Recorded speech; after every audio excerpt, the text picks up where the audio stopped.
Welcome to Chillin' 101. We hope this video helps. You'll start by turning on NFC and preparing the phone.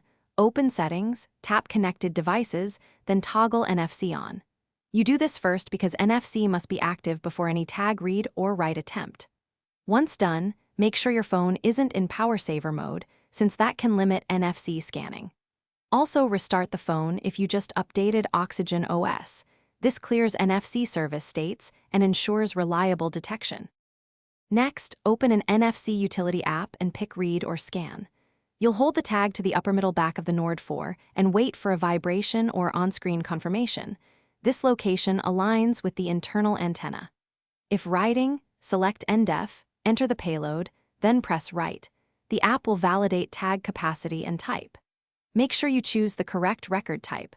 Writing a URL versus custom binary data uses different encoding. Finally, test the tag by scanning with the default Android reader and your app to confirm the intended action triggers.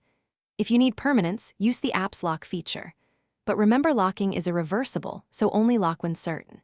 If you run into problems, toggle NFC off and on, reboot the phone, and retry. If that fails, try another NFC app or a different tag to isolate whether it's the Nord 4, the app, or the tag itself.